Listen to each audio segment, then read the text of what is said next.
Bom, então vamos lá. Bom, gente, meu nome é Marcos Flaxman, vocês já sabem. Eu tenho como formação, já falamos aqui, eu sou formado em arquitetura pela UFRJ, atualmente. Na época era muito mais bonito, na época era lindo. Na época eu era formado, o meu diploma é o seguinte: formado pela Faculdade Nacional de Arquitetura da Universidade do Brasil. Olha que espetáculo! Arquitetura e urbanismo. Urbanismo sempre esconderam um pouco, mas era a Faculdade Nacional de Arquitetura. Aí virou a Faculdade de Arquitetura e Urbanismo da UFRJ. Que eu saiba, eu tive lá a última vez, há alguns anos atrás, pelo menos, no mínimo 10 anos atrás, mais de 10 anos, em torno de 10 anos atrás, e fui lá dar uma aula a convite de uma professora local. Eu fiquei tão mal impressionado com o estado de conservação da faculdade. Eu fui a primeira turma que fez o curso completo lá no Fundão. Quer dizer, a primeira turma que cumpriu do primeiro ao quinto ano de arquitetura dentro da faculdade. Evidentemente que quando eu me mudei, as pessoas que já tinham feito o primeiro lá na faculdade, que era linda também, espetacular, ali na Praia Vermelha, onde tinha aquela arena aberta, onde vários eventos importantes da música brasileira aconteceram, ar livre, é uma arena circular ao ar livre, era espetacular. Mas essa nova faculdade era uma faculdade nova em folha, nova em folha. E nós tínhamos ateliê, cada aluno tinha o seu ateliê, tinha um ateliê, nós éramos 8 por ateliê. Dentro de cada ateliê você tinha a sua área reservada, o seu locker, né, o seu armário. Era uma outra coisa, né? E outros tempos. Hoje, eu, por exemplo, agora, para vocês terem uma ideia, eu tenho uma maquete, ainda tenho essa maquete, uma maquete que foi feita por mim, pelo Rui Guerra e por 2 estagiárias na época que trabalharam comigo. Uma delas é uma artista plástica hoje de carreira internacional. E nós fizemos essa maquete passo a passo, durante 4 meses trabalhamos no ateliê, e foi uma experiência absolutamente espetacular, absolutamente espetacular. Essa maquete existe, e eu, como vendi o ateliê, tinha de realocar. E aí, então, ofereci para a Faculdade de Arquitetura, que não tem um local, eles não tinham um local apropriado para guardar. Aí eu soube que tinha um museu, eu fui informado de que existia um museu da Escola Nacional de Belas Artes, aonde o meu grande e querido amigo, genial cenógrafo da história do teatro brasileiro e do cinema também, Hélio Eschbauer, trabalhou. Aí, então, entrei em contato e eles se interessaram, mas se interessaram não muito. Então, é incrível como a memória da gente vai se esfacelando, porque é uma maquete que eu gostaria de apresentar sempre às pessoas que estão começando a fazer direção de arte, porque foi uma experiência corajosa, eu diria, no mínimo, tanto minha quanto principalmente do produtor e do diretor Rui, do fotógrafo, que era o Valtinho Carvalho, que nós decidimos construir o set, em vez de utilizar um dos sets. Só para vocês terem uma ideia, quando a gente faz um filme, a gente normalmente diz o seguinte: você tem os sapeurs, na verdade são os produtores de locação. Então você senta com o cara e você dá um perfil da locação que você procura. E você dá o perfil mais aproximado possível, só que você não pode pedir o impossível. Tem coisas que você intervém na locação, né? Você acha uma locação básica que te serve por uma série de questões que você tem na própria proposta do filme e na proposta do que você pretende fazer, e a partir daí você trabalha na locação. Então, se a locação é enlameada, por exemplo, como era o caso, você pode colocar lama. Lama não é uma operação tão terrível, a menos que seja habitado. O fato é o seguinte, a descrição da locação era a seguinte, uma praça com uma igreja num dos lados da praça e o casario em volta. Isso você tem em qualquer lugar do Brasil. Nós tínhamos gente procurando locação no sul, no Sudeste, aqui no Rio de Janeiro. No Rio de Janeiro, por exemplo, a Praça Nossa Senhora da Paz é uma praça que corresponde a essa descrição, né? E milhões de praças em cada vilarejo. Se você pretende diminuir a escala, cada vilarejo te oferece. Só que depois de 2 semanas de trabalho intenso pelo Brasil inteiro, a gente chegou à conclusão que a gente não teria essa praça, não teria de maneira que pudesse fazer a intervenção, quer dizer, de achar a praça e intervir na praça. Entre outras coisas, porque as praças que apareciam geralmente eram praças de cidadezinhas de Minas Gerais, onde a arquitetura portuguesa evidente aparecia de cara, né? O próprio Paraty, por exemplo, sempre filmamos lá, sempre ofereceu, porque são locais preservados, que são muito queridos pela cinematografia por todas as razões possíveis, mas o fato é que a gente não teria, primeiro porque não era em Portugal, não era uma arquitetura portuguesa que a gente estava pretendendo. A gente estava pretendendo uma arquitetura mais para espanhola, porque o autor era o Garcia Marques, e na minha cabeça a cidade não era branca com janelinhas azuis. Então isso de cara posava uma questão. Então a gente, quando se envolve com direção de arte, a gente se envolve, em primeiro lugar, uma coisa que eu gosto de dizer, e vou provavelmente repetir ainda nessa nossa conversa, é que o nosso trabalho não é solitário, não é um trabalho assinado, sim, porque é você, não sou eu, não é você. Então, tem a sua cabeça na frente, não a minha. Mas, basicamente, é um trabalho conjunto. É um trabalho conjunto desde o começo, desde a leitura de uma proposta, que pode ser um argumento simplesmente, e pode ser um roteiro já mais acabado, mais elaborado e tal. E você lê esse roteiro. Eu tenho uma série de disciplinas que eu me obrigo a seguir, que são disciplinas pessoais, ou seja, uma primeira leitura de roteiro, eu jamais faço uma leitura de roteiro procurando tecnicamente quais seriam as soluções eventuais para problemas que se colocam na primeira leitura. Não. Eu leio como se fosse uma coisa da minha vizinha, como se a minha vizinha pedisse minha opinião a respeito de alguma coisa que ela tivesse recebido.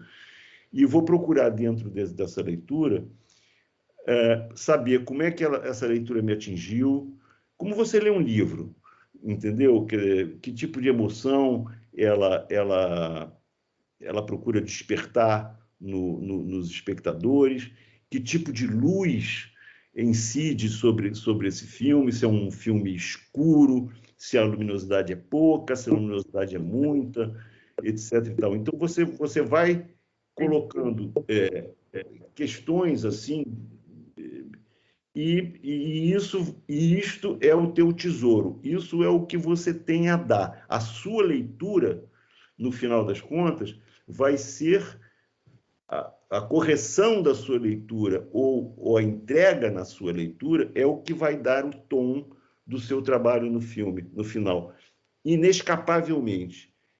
Só que essa leitura, ela passa por uma série de outras cabeças, né? A do fotógrafo, por exemplo, para começar, do diretor do filme, a do produtor do filme, cada vez mais agora com essa nova maneira de produzir, o streaming, né? que nós vamos falar um pouquinho disso daqui a pouco.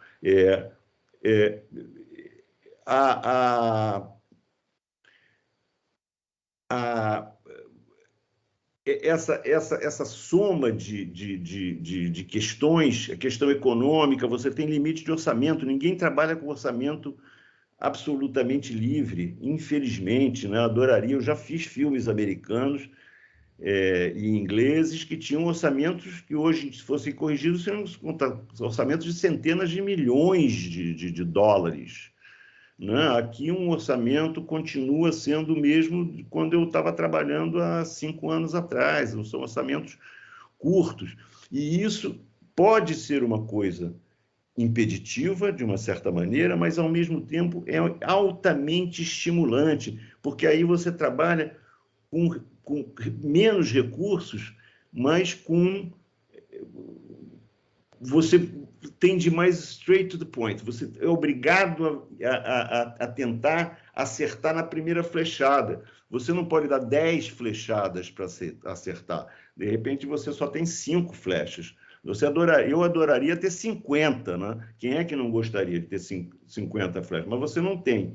Então, isso um pouco, essa coisa dos orçamentos também é uma questão que, quando você trabalha com direção de arte, ou quando você trabalha numa produção...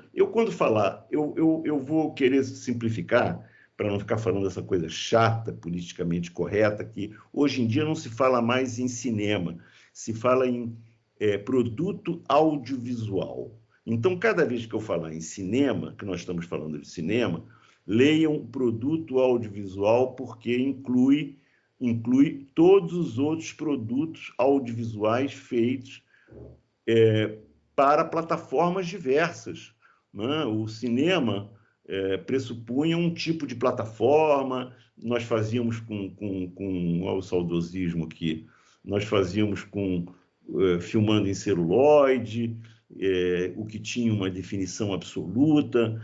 Então, e fomos evoluindo junto, nós estamos evoluindo juntos, isso não para de evoluir. Tanto o tipo de produção, a maneira de se produzir o filme, quanto o resultado do filme também, porque há pouco, eu não me lembro se na ABC eu cheguei a falar isso, cheguei a poder falar isso, mas quando eu fazia cursos de cinema antes, alguns anos atrás, eu sempre separava a televisão.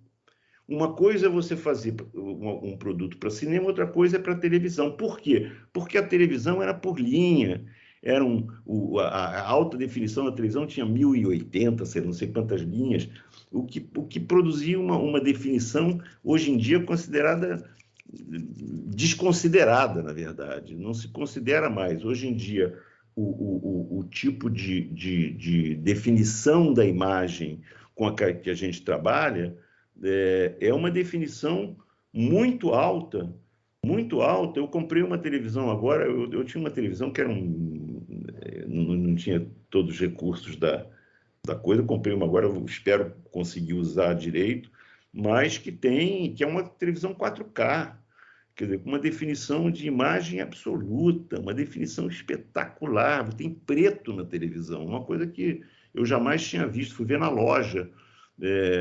O preto é uma cor definidora, né, da qualidade da imagem, né?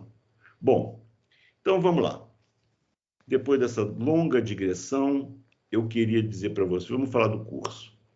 Em primeiro lugar, eu queria dizer para vocês o seguinte: o que é direção de arte? Eu não sei o que é direção de arte. Se você perguntar para cada diretor de arte, ele vai, dependendo do grau de sofisticação e da vontade de impressionar o público, ele vai dar uma definição mais complexa ou menos complexa, mais encantadora ou menos encantadora. Eu diria eu vou ser curto e grosso. Direção de arte, ela trabalha com a imagem. Nós todos sabemos que um produto audiovisual, ou seja, um cinema, trabalha com duas questões, basicamente. Trabalha com a imagem, em movimento, é um movie, né? Quer dizer, foi a invenção que deu movimento à imagem, o registro da imagem, e o som. E o som é utilizado muitas vezes para sublinhar, para dar o clima, para fazer o tchan-tchan-tchan-tchan do terror, em suma. Nós trabalhamos com imagem e som. O diretor de arte, queira você ou não, eu não vou discutir isso, eu acho que isso é indiscutível, é responsável por tudo o que aparece de imagem diante da lente. Ou seja, você, quando filma, você filma, você não está filmando atrás de você, você está filmando na sua frente. Você depois pode girar para ver o que está atrás, mas aí já é um giro de câmera, já é um movimento de câmera planejado anteriormente. O que está diante da lente é um fragmento do real. Então, este fragmento do real, quer dizer, que você está filmando, não estou falando que você está filmando o real, porque você pode estar filmando uma coisa completamente recriada por você, ou criada por você, um cenário completamente concebido, falsamente concebido, bom ou ruim, não importa. Você está filmando, né? Então, tudo o que aparece nestes quadros, dentro da imagem do filme que você está fazendo, é sua responsabilidade. Você não se exime, não, mas isso não é comigo, é com você. É claro que você não está sozinho, você jamais estará sozinho. Mesmo que você quisesse estar sozinho, eu aconselharia, se você é um lonely ranger, se você é um solitário compulsivo e se você não suporta a presença de outras pessoas, um set de filmagem, eu não sou psicólogo, não estou aqui para aconselhar ninguém, mas o set de filmagem não é um lugar bom para quem tem problema com o convívio com outras pessoas. Não é o convívio só. Você vai conviver e você vai dividir as suas ideias.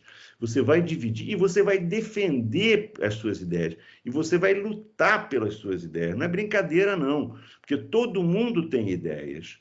As pessoas que estão lá, todas dentro de um set de filmagem, dentro de um estúdio, ou mesmo que seja fora do estúdio, têm as suas ideias próprias. E então, eu me comporto dentro de um set de filmagem como se cada coisa que apareça tem de passar pelo meu olho mesmo, porque de repente pode quebrar o clima, não é o desejado, pode ser melhor, pode ser feito de uma maneira melhor, e você conta com a colaboração de restrição de campo, de movimento de câmera, de profundidade de foco, onde você perde a nitidez de parte da imagem, em suma, você tem uma porção de fatores que podem te ajudar, porque você está produzindo o cinema de ficção é de ficção. Quando falo de cinema, não estou falando daquela coisa do seu celular que você vai com as amigas para a praia e você vai gravar uma coisa engraçada com as amigas. Isso é ótimo, parabéns para os envolvidos, para você, para as suas amigas, para todo mundo. Agora, isso não é ficção. A ficção, para mim, tem uma intenção a mais. Tem uma intenção de atingir, primeiro, um público que não é você, portanto, não é uma coisa que você vai guardar na gaveta de lembranças, você vai exibir isso para o público e, além disso, você vai procurar atingir as pessoas de forma inteligente, é o que eu diria. Hoje, você vê na internet os debates a respeito dos filmes, que são filmes que são produtos, na verdade, feitos pelo streaming, né? Agora teve esse Não Olhe Para Cima, por exemplo, que não sei quantos artigos que eu li, opiniões emitidas a respeito desse produto, também desse filme, né, que é um filme. O outro também, com Olivia Colman, agora, que também foi lançado agora, acabou de sair, que é a história de uma mãe, que é uma história escrito pela Elana Ferrante, que também é um roteiro extremamente delicado, principalmente nessa época que a gente vive.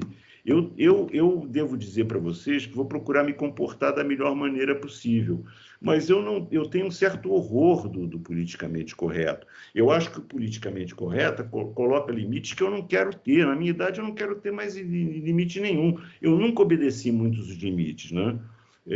E não vou obedecer aqui também. E eu acho que, criativamente, o politicamente correto fica para trás. Não, você se expressa. Se você se expressou mal, você paga por isso, você é questionado por isso. Porque não tem problema, faz parte do convívio humano, você não acerta sempre. E você não fala o que as pessoas esperam ouvir sempre também. Então, voltando à vaca fria, a direção de arte é responsável obrigatoriamente por tudo o que aparece na imagem. É isso, é disso que nós vamos falar. Agora, ele vai contar com a colaboração de pessoas que são no mínimo, tão criativas como o fotógrafo do filme, o diretor que chegou antes de você, geralmente, nesse tipo de produto profissional, o diretor chega antes, o próprio roteirista chega antes do diretor, muitas vezes o diretor é co-roteirista, o próprio produtor que vai chegar para você e vai dizer assim, nós temos limites, então não viaja na maionese, nós temos limites. E nós vamos também ouvi-lo e vamos ouvir os figurinistas também. Eu, por exemplo, costumo, a Isabel nunca assistiu meus cursos, mas eu costumo dizer que o figurino, para mim, é fundamental. Você faz um figurino errado, você erra no primeiro plano, você se ferrou. Não tem jeito, não tem como corrigir isso depois. Isso não se corrige. Não, o cinema não é uma mágica de transformação. Agora, com todos esses recursos digitais que existem, de você transformar, de você filmar contra o green, de você inserir imagens, fundos, etc. e tal, não te exime da responsabilidade de tratar muito bem o primeiro plano, porque você, para começar, você vai passar pelo julgamento do próprio ator que vai usar aquela roupa. Não é você que vai usar aquela roupa, é o ator que vai usar a roupa. E o ator comigo tem uma palavra, eu não faço figurino mais para cinema, eu não faço figurino por preguiça, mais do que qualquer coisa, porque é um trabalho insano, figurino é um trabalho insano. Mas os atores sempre tem uma prerrogativa absoluta disso, porque o ator pensou no personagem que vai fazer, está trabalhando eventualmente até com outros atores ou com coaches, né, que foram debatidos terrivelmente nas últimas semanas também, com acusações disso, de aquilo, a respeito do ensaio de atores, de forçar a barra dos atores, mas, em suma, você tem o departamento de arte, ele não é o departamento dos cenários do filme, e nem é um vigilante da câmera. Ele não fica do lado da câmera e diz, tira aquele pinico de cena. Isso você pede para o contra-regra para tirar o pinico de cena. Mas você também não é esse o seu trabalho. O seu trabalho é ajudar a compor a imagem que, somada a todas as outras imagens captadas para uma concepção de direção, normalmente pelo próprio diretor, que te coloca. Eu vou querer cortes rápidos, eu vou querer uma câmera viajante, plano de sequência, e você vai trocando com isso, vai trocando com os outros caras. O fotógrafo é um elemento fundamental, é um irmão de sangue. Aliás, uma coisa que eu gosto de dizer também é a seguinte: cinema não só é uma arte coletiva, mas que é uma arte, pelo menos até agora, eu tenho 50 anos de cinema, 67, deixa eu fazer as contas de novo, 70 se fosse em 1970, eu teria 52 anos. Como eu comecei em 67, não pensem que eu sou um ancião inútil, não. Eu comecei muito cedo, muito garoto, mas eu comecei no cinema há mais de 50 anos.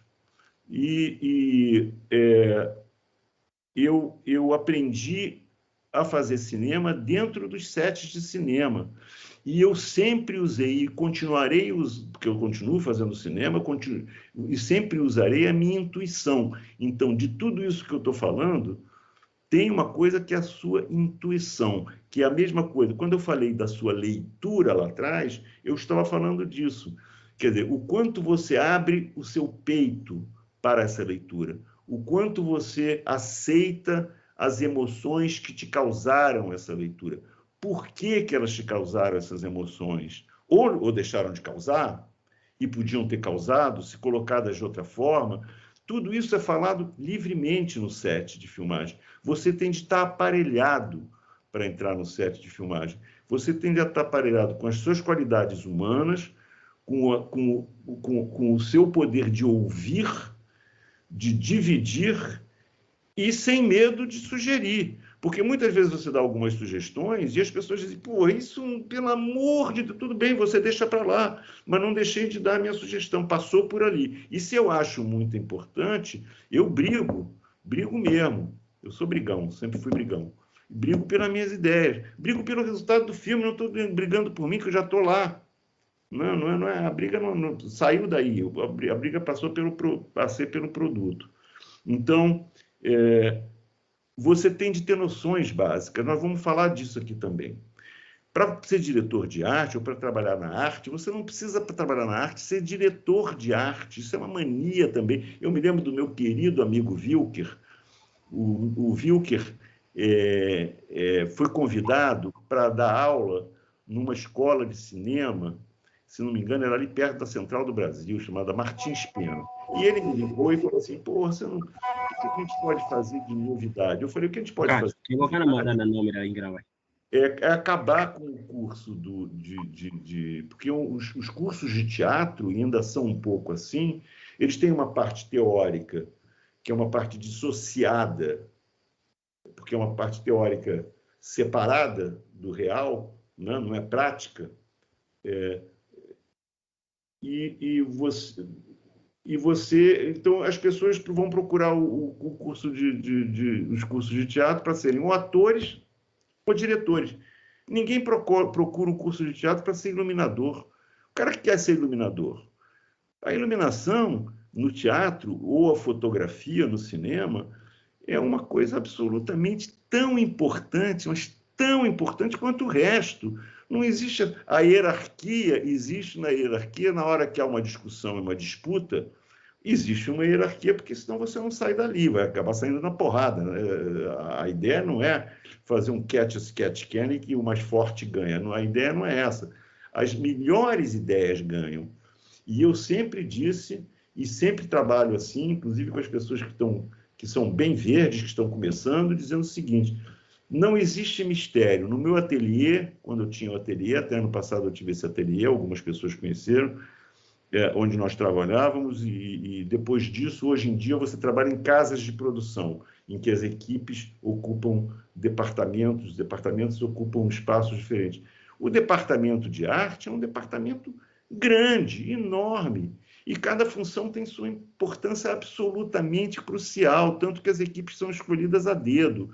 Então, você tem, dentro do departamento de arte, você tem o figurino, você tem o designer, que te acompanha o tempo todo, ele tem de estar presente o tempo todo, porque às vezes você tem de recriar uma época.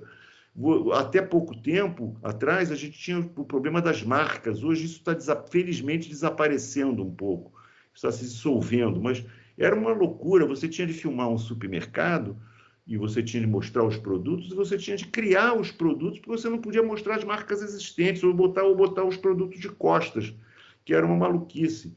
Então, as coisas vão evoluindo e a gente vai fazendo o que for necessário. Se for necessário criar os produtos, criamos os produtos, não tem problema nenhum. Já fiz isso várias vezes.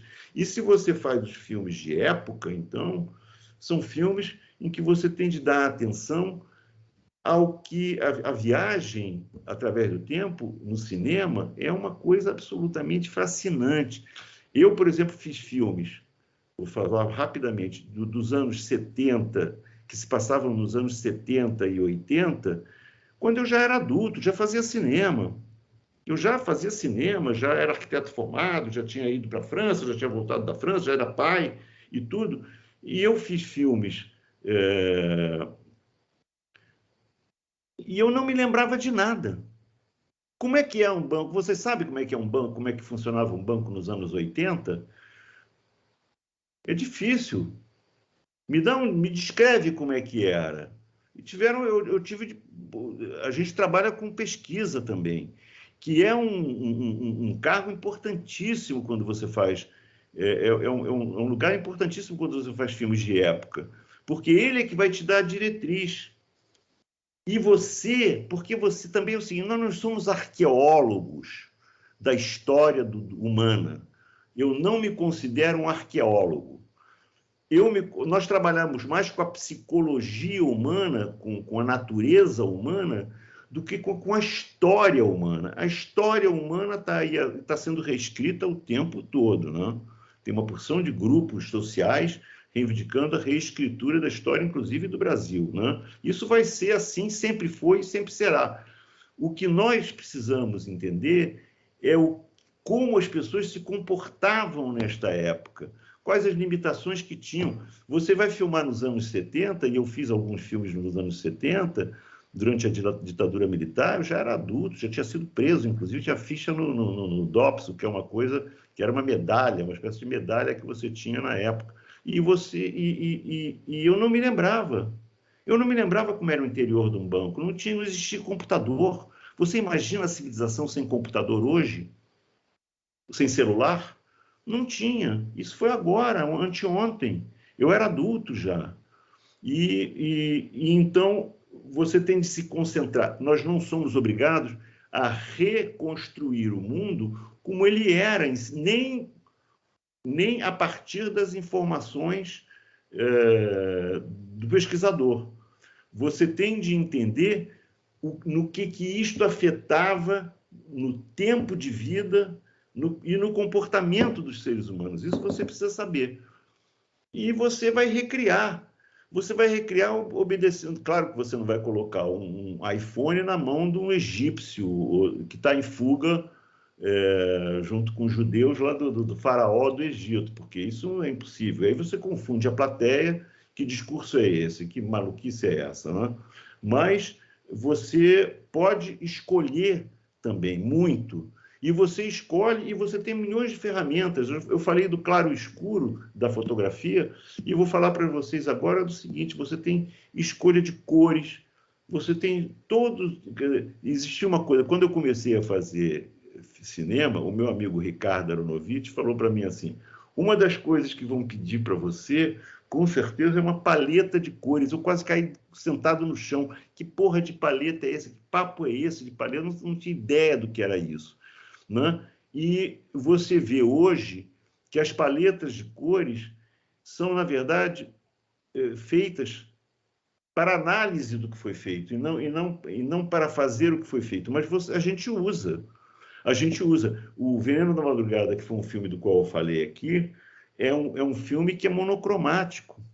Não é preto e branco, mas ele é monocromático porque foi uma decisão tomada não só por mim, foi uma decisão tomada pelo fotógrafo do filme, que era o Valtinho, foi uma decisão cooptada pelo Rui, e nós decidimos, então, fazer... E como na minha cabeça tinha essa coisa que não me abandonava, eu achava que a cara da cidade, ao contrário da cara da arquitetura portuguesa, era uma arquitetura mais parecida com essa sul-americana, hispano-americana, mexicana, que é essa coisa mais de barro, essa cara mais barrenta, barrosa.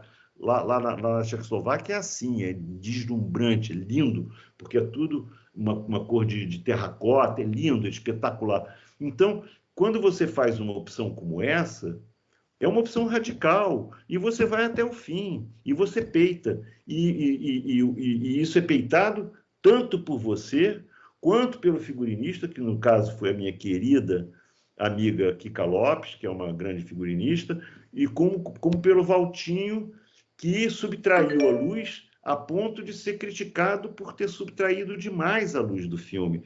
Você está exposto a esse tipo de crítica o tempo todo, mas você não toma uma decisão, você fica mais tranquilo também, porque isso não é uma decisão unilateral. Nunca é uma decisão unilateral. É uma decisão de colegiado. E é um colegiado de amigos. Você faz cinema com amigos. Isso é uma escolha, para mim, foi fundamental. Eu fui fazer teatro. Eu sempre considerei erroneamente um pouco, a meu ver, não totalmente erroneamente, o teatro uma arte muito mais nobre do que o cinema. porque é a arte original. Nós vamos passar por isso também, nós vamos falar de teatro também. Eu faço questão absoluta de falar de teatro. Mas dramaturgia. O nosso trabalho, ele é um trabalho... Eu me lembro, estou falando um parênteses atrás do outro, porque eu não quero me estender demais, mas é o seguinte, eu me lembro, por exemplo, que quando eu fui comecei a dar esses cursos, uma mãe de aluno, que tem mãe de aluno que vem escrever o próprio filho, né? Isso existe, né? Ela veio escrever o filho e perguntou para mim, o que ele vai fazer vestibular ainda? Qual é o vestibular que você aconselha? Ele está querendo fazer cinema. Na época não existiam, também tem isso. Escola de cinema existe a rodo hoje. Aqui, se eu descer aqui, andar 4 quadras para baixo, eu vou achar uma escola de cinema que eu não sei que existe, mas que eu tenho certeza que existe. Não existiam escolas de cinema. Existiam escolas de teatro. E existia, e sempre existiu a dramaturgia. Nós vamos falar disso. Nós temos de nos municiar e nos expor. Você, para fazer cinema, não tem muito com sucesso, não ser mais um pau-mandado. Para você fazer cinema com sucesso e com satisfação, principalmente, você vai ter ideias próprias a respeito de tudo. Eu me lembro, por exemplo, tem uma história que eu conto sempre que é verdadeira. Eu fui para Praga, eu tive uma bolsa concedida, uma história longa, não importa. Eu fui parar em Praga, muito garoto. E eu fui para lá com um portfólio embaixo de baixo, todos os trabalhos que eu tinha realizado de cenografia até então, que eram 4. Um deles amador e os outros eram semi-amadores ou semi-profissionais. E eu fui lá em busca de uma coisa que eu tinha ouvido falar, do outro lado do mundo. Hoje em dia, Praga é muito mais perto. Praga era longe para burro nessa época. Que era o seguinte, era o Instituto de Cenografia de Praga, onde eles faziam pesquisa de tudo, de materiais para cenografia, de trabalhos cenográficos e tal, onde o Svoboda, o berço do Svoboda, né? O Hélio estudou nesse instituto. Então, eu me mandei, falei, infelizmente, o Hélio é de uma família meio tcheca, da Tchecoslováquia, ele teve esse privilégio, eu não sou. A origem da minha família é russa. E eu não tive a chance de falar. Então, eu fui lá procurar esse curso. Eu estava numa bolsa em Paris, saí clandestinamente de Paris, porque você, quando está numa bolsa, você não pode deixar o país. Em suma, fiz tudo na contramão do legal e fui para Praga procurar isso aí. Cheguei lá, descobri que em Praga se fala o tcheco. Tcheco é complicadíssimo, não tem semelhança com nenhuma língua, não é uma língua latina. O romeno o tcheco não. Então você não entendia absolutamente nada. Eu aprendi Jacqui. Eu me lembro que era parecido com o nome de uma índia, que na época casou com um branco, tinha reportagens nos jornais chamada Jacqui. Então, Jacqui era por favor. Então, aprendi por favor e andava sozinho, estava sozinho em Praga, andava pelas ruas. A segunda língua era um alemão, que eu achava que falava porque eu tinha noções de Yiddish, que é uma corruptela do alemão, é uma corruptela mesmo do alemão, e me arvorei a entrar se não me engano, numa loja de fotografia. Eu queria ver um negócio de um filtro, uma lente, não sei o quê, e fui falar o meu alemão. Os caras não entenderam uma palavra do que eu falei. Então, eu virei um surdo e mudo. Então, virei um mímico. E comia, morava, me comunicava com as pessoas assim. Nessas condições, um dia andando pelas ruas lá de Praga, à noite, eu vi na porta de uma... Era como se fosse um sobrado, que parecia meio uma igreja. Aquela cidade é deslumbrante. Quem não conhece Praga, tem uma hora que tem de dar uma fugida lá, porque é absolutamente deslumbrante. E eu vi que tinha um cartaz, era um cartaz de teatro. E eu fui ver as fotografias, tinha umas fotografias coladas, era um teatro, mas não era um teatro da Broadway, era um teatro doméstico, digamos assim, um teatro pequeno, semi-amador. E eu, pelas fotografias, falei, isso é o Crime e Castigo, do Dostoiévski. Como eu tinha lido há pouco tempo e conhecia bem a obra, falei, comprei o ingresso e fui ver o espetáculo. Eu não perdi uma fala. Eu fiquei encantado com essa possibilidade de comunicação do teatro, né, com o público. Fiquei tão emocionado nesse espetáculo, tão emocionado, sem entender uma porra de uma palavra. Eu não entendia nada. Nem Jacui diziam, que era a única palavra que eu sabia. Ninguém disse isso durante o espetáculo. Então, e o outro evento lá foi que eu virei uma esquina e vi uma bandeira brasileira pendurada. Aí eu achei que eu tinha visto uma miragem. Aí voltei. Quando voltei, vi que a bandeira estava na porta de um cinema. E aí cheguei perto também, através das fotografias, que tinham coisas escritas que eu não entendia. Estava passando os fuzis do meu amigo Rui Guerra. Não sei se o Afonso trabalhou nesse filme, eu acho que o Afonso trabalhou nesse filme. Que era um filme onde estavam todos os meus amigos. Eu fiquei tão comovido de ver um filme em língua portuguesa, porque aí não tinha as legendas em tcheco, mas as pessoas falavam português, né? Em suma, essas coisas, você está... quando eu falei trabalhar com amigos, eu digo o seguinte, que é uma escolha de existência, que é eu fico muito feliz de ter escolhido isso para trabalhar nisso. Eu não trabalhei só nisso. Eu, durante o tempo todo, tive um escritório de arquitetura, fiz projetos de arquitetura, não fiz grandes projetos, nunca me interessei muito pela tecnologia, nunca fui uma pessoa que me interessasse a discutir, como o Alfredo Brito era, por exemplo, discutir as questões da arquitetura. Eu sempre tive disposto a discutir as questões da dramaturgia. E a pergunta que essa senhora me fez, eu falei, eu não sei o que ele deve estudar, não sei quais faculdades estão disponíveis, nem nada. Mas eu quero dizer à senhora o seguinte, que a arquitetura, que normalmente é o que as pessoas procuram, que acham mais perto, a arquitetura está perto da cenografia, por quê? Porque a arquitetura trabalha com volumes, a arquitetura trabalha com construção do não existente, a partir do zero, e a arquitetura, ela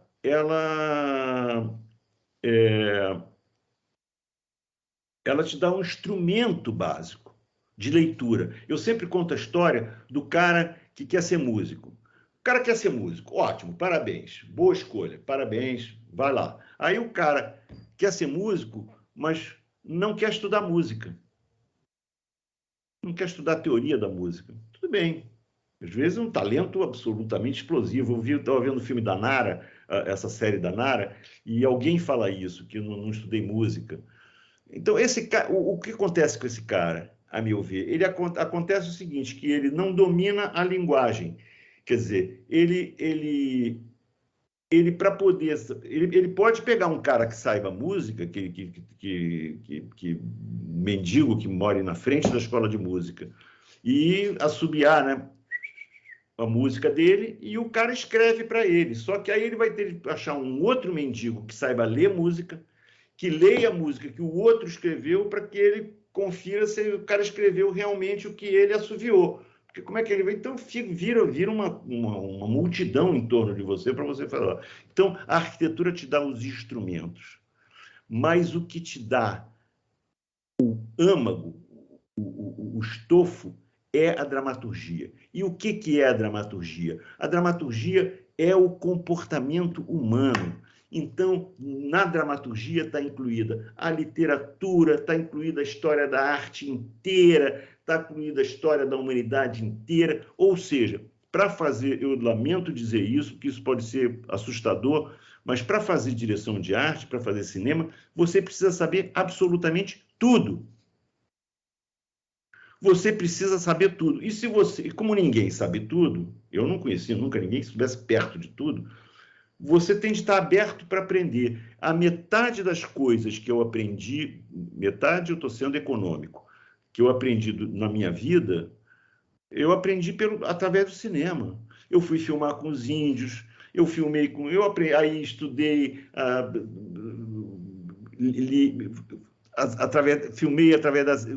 filmei século XIX, filmei século XVIII, filmei século XX, e nada disso eu descobri que eu não sabia nada. E mesmo da época que eu vivi, época pela qual eu passei já adulto, eu não sabia, eu não tinha essa memória viva não tinha, porque você vai evoluindo, você vai se adaptando ao mundo como ele é. E o mundo do cinema é um mundo de ficção, é um mundo reinventado. Não nos interessa, não me interessa colocar uma câmera, porque aí senão eu vou fazer concurso para a TV Globo e vou fazer Globo Repórter, entendeu? Mostrar o que existe. A gente não está interessado em mostrar o que existe, a gente está interessado em mostrar de uma maneira criativa, contar uma história e de contar essa história da maneira que atinja mais o coração das pessoas, que entre pelo coração e depois passe pela mente. Né?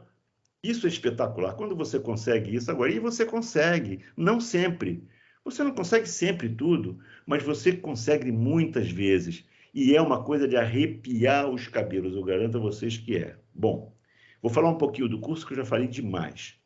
Bom, nós vamos ver... Eu tenho vários cursos aqui, eu vou mudando cada vez, mas nós vamos ver, só para você ter... Nós vamos, durante o curso, nós vamos passar pela cenografia, ou seja, pela dramaturgia e o teatro. Vou dar uma passada rápida, a galope, porque só isso, senão vai comer o nosso tempo todo. Vou passar a galope pelo teatro, para que a gente entenda o poder da dramaturgia, o poder da dramaturgia mesmo, o poder do ator, o poder da representação, né? Então, isso eu faço questão de passar. Nós vamos passar por isso. E nós vamos passar pela produção propriamente dito. Então, aí você tem a conversa com o diretor de fotografia, o produtor, a imagem, aí, o tipo de imagem com que você está trabalhando. Hoje em dia, trabalha normalmente com imagem digital. E depois, como é que funciona isso? A entrada da equipe, a organização interna das funções de uma equipe de arte, que não é o diretor de arte, não é o cenógrafo só. Você tem diretor de arte, você tem os cenógrafos, você tem os decorators. Você me desculpa, não é snobismo meu falar em inglês, não, mas é porque os créditos em inglês são tão mais precisos e os créditos em português foram tão deformados pela televisão que me incomoda um pouquinho, mas não me incomoda muito, não. Se quiser falar, fala do jeito que vocês quiserem. Os decorators. O decorator, na verdade, ele tem uma função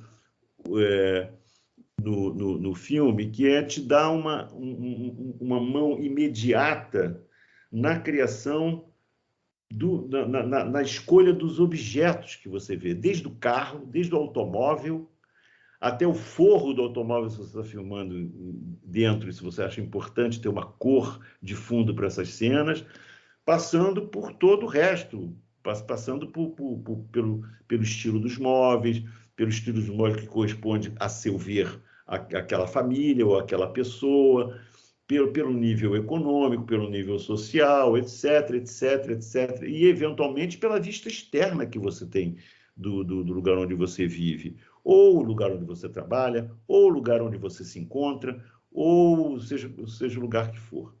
Né? Você tem os cenógrafos têm uma formação específica. O cenógrafo é o que está mais próximo, que deve estar mais próximo do arquiteto, quer dizer, da formação do arquiteto, porque esse cara precisa saber desenhar. Ele precisa saber desenhar. E ele precisa achar soluções que sejam soluções que sejam lidas na tela como se fosse uma coisa que elas não são. São falsas, são falsificações. Né? Eu digo que nós somos os grandes falsificadores. Eu sempre disse, o meu filho, quando era pequeno, ele dizia, pô, meu pai, você diz que você é falsificador? Eu falsifiquei tudo.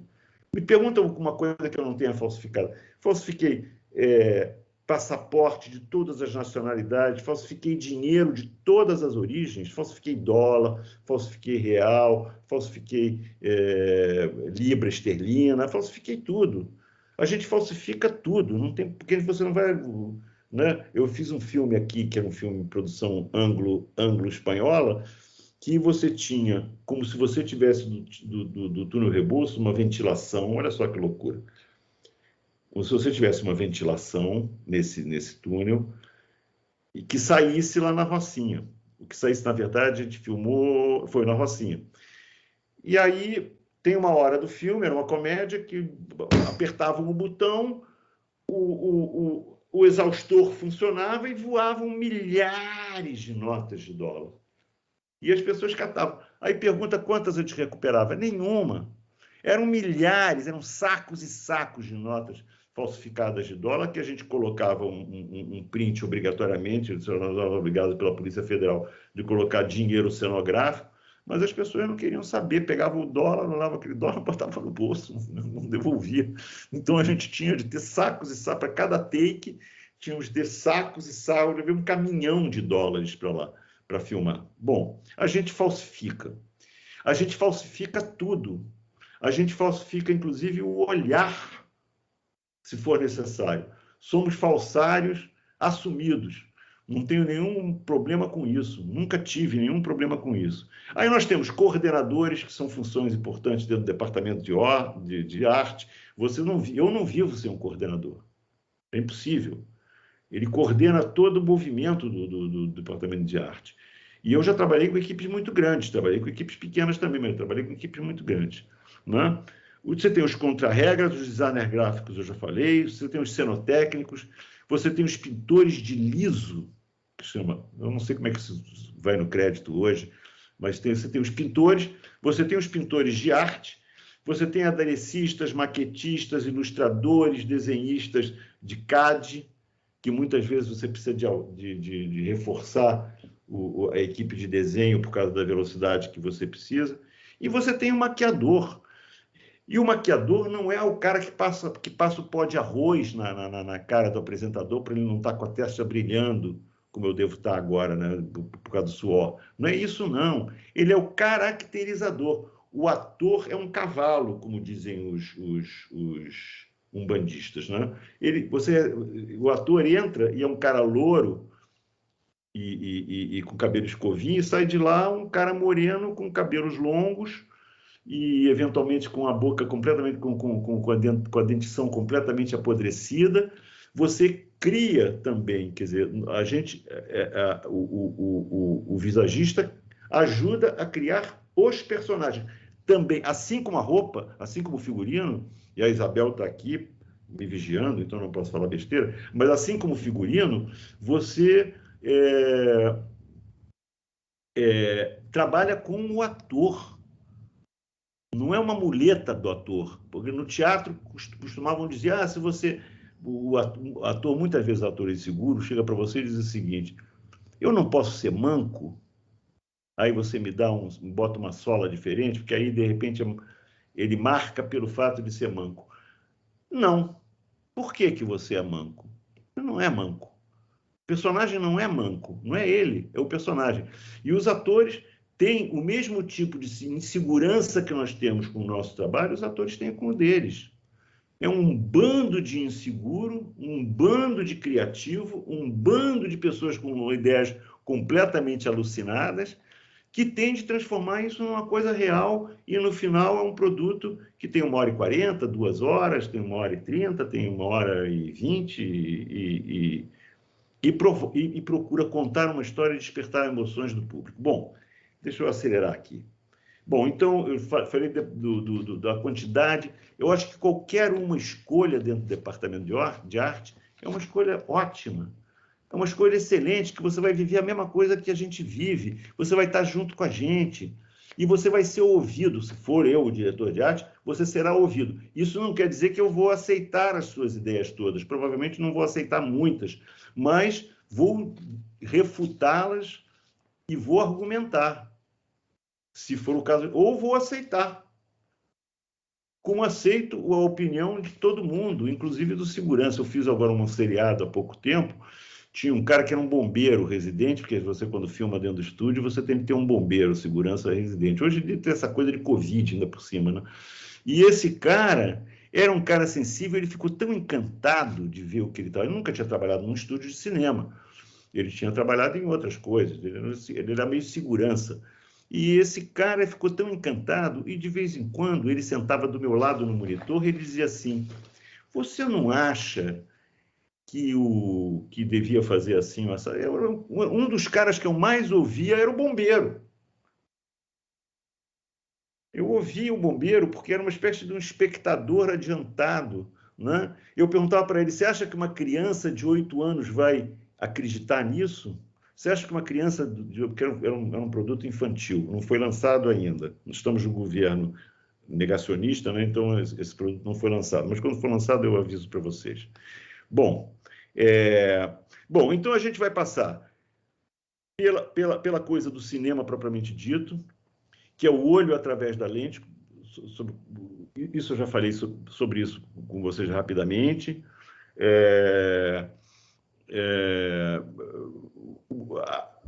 A aula de fotografia que eu citei no começo, o Afonso não deve estar mais aqui, que é uma aula do Afonso que eu adaptei para dar mais simplificada para vocês. É uma aula onde vocês vão aprender um pouco da linguagem cinematográfica também. Porque você não pode entrar no estúdio sem saber isso. As pessoas não vão falar: pô, como é que essa pessoa está aqui dentro do estúdio? Quer dizer, se você trabalha com arte, ainda mais se você é diretor de arte, você tem de saber. Eu já tive soluções dadas para problemas de acabamento em cenografia, sugerindo lentes para o fotógrafo. Eu sugeri porque eu aprendi. Não sabia quando eu nascia, não sabia. E o fotógrafo tinha de afastar a câmera dele muito para trabalhar com matéria objetiva, para ter a profundidade do campo reduzida. E aí eu podia botar em foco a cama, que era o foco da atenção, mas eu via com muito menos nitidez o fundo, que está no fundo todo remendado. Acabou o dinheiro da produção e me remendaram a porra da parede toda, cheia de remendo, que eu falei: não vamos filmar, não vou filmar essa merda assim, não vou filmar. E aí pensamos em soluções, uma das soluções foi uma solução fotográfica. Então você tem de saber, para que você possa entender e dar a sua opinião é importante, tá? Bom, aí a gente vai falar da organização da produção, que equipe é essa, como é que funciona uma equipe de produção, vai falar do trabalho fragmentado do ator, que é diferente do cinema. O trabalho do ator, diferente do teatro, o trabalho do ator no cinema é um trabalho barra pesada, porque o cara pode começar pela cena em que que dá 80 facadas na própria mãe. Quer dizer, nenhum diretor comete uma insanidade dessa no primeiro dia de filmagem, porque o ator ainda não conhece todo mundo, ainda está se adaptando também né, ao grupo que está lá com ele. Mas ele filma fora da ordem, completamente fora da ordem, completamente diferente do cinema, muito diferente do cinema. E vamos falar também de cinema, vamos falar de edição, vamos falar de inserção de imagens, e nós estamos num período em que nós estamos vivendo um período de transição, não só nos formatos, porque o formato hoje, todo mundo fala em série. Hoje as pessoas falam: estou vendo uma série, como é que é o nome? Vou, não sei o que vê todo no mesmo dia, tem um termo aí que as pessoas usam para ver todos os episódios no mesmo dia. E a gente estava falando originalmente de cinema. E vamos falar das outras funções que estão ligadas a... Está todo mundo ligado a nós, não tem como escapar. Né? Os pesquisadores, o pessoal de produção, os loggers, os caras o pessoal de câmera, está todo mundo no mesmo barco. E é um barato. Fizeram uma escolha excelente, a meu ver, né? Profissional. Porque não é toda profissão que te oferece isso, eu acho. Né?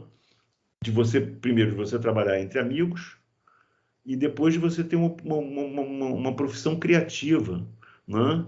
Então, eu espero que vocês convivam no futuro com equipes amigas realmente e que sejam felizes na escolha que vocês fizeram. Eu digo que eu acho que a apresentação já se alongou demais. Cacete, já passamos até da hora.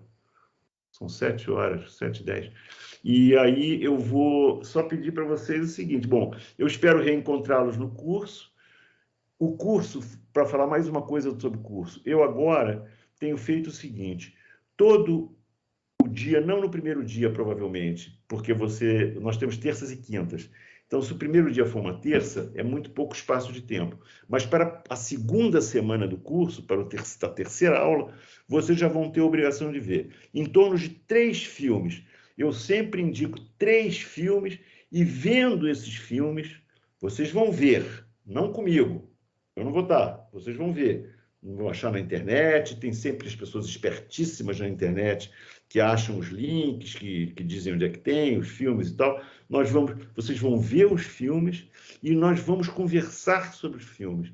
E conversando sobre os filmes, nós vamos passar pelas fases do cinema, pelo cinema preto e branco, pelo cinema japonês, pelo cinema francês, pelo cinema inglês, pelo cinema de Hollywood, que é maravilhoso, aliás, sem preconceitos com o cinema de Hollywood, né? E nós vamos navegar através dos filmes dentro da nossa profissão. E a outra coisa que eu quero dizer para vocês é o seguinte: vocês estão convidados a falar. Falem. Qualquer dúvida, digam. Alguma coisa que vocês queiram saber e que eu possa responder, porque nem sei, eu não tenho resposta para tudo, eu vou responder, tá? Então é isso. Aguardo vocês todos lá. A turma, quanto maior, melhor. Quanto mais gente, melhor. E eu acho que esse encontro nosso tinha em torno de 20 pessoas, segundo o Afonso disse no começo. Algumas já foram embora. E estou aguardando, agora eu vou aguardar vocês. Eu não me lembro qual é o primeiro dia do curso, para quando é que está projetado, mas é para semana que vem, eu acho, de repente. Na semana que vem eu vou. Nós vamos ter encontros nas terças e quintas e vamos falar de cinema. Se vocês tiverem um programa melhor, façam a outra coisa, mas eu adoro falar de cinema. Então, nós vamos estar aqui falando de cinema o tempo todo. É isso. Prazer em conhecê-los. Na próxima vez, as pessoas que forem participar da aula vão se apresentar uma a uma, dizer por que vieram fazer esse curso e qual a formação que tem. Basicamente é isso que eu preciso saber. E nós vamos nos conhecer e vamos conviver durante um períodozinho de tempo aí, né? Ainda não será presencialmente, porque o bicho está pegando, né? Cada vez é uma novidade, mas vamos nos encontrar e vamos ser felizes nos nossos encontros. Cinema sempre é um assunto espetacular, né? E vocês vão ter a chance de ver filmes. Quem faz cinema tem de ver cinema. É obrigatório? É obrigatório. É obrigatório. Porque, senão, também, o que você está fazendo? Porque nos sets de cinema, nós usamos referências o tempo todo. Parte das referências são referências reais. E algumas referências literárias, e nós temos referências de cinema, basicamente. A gente se refere muito ao cinema. Aquele filme, como naquele filme, como o estilo daquele diretor, como isso, como aquilo. Então, precisamos ver filmes. Nós vamos ver filmes. E serão obrigatórios, tá? É isso. Beijos, prazer em conhecê-los e até a próxima.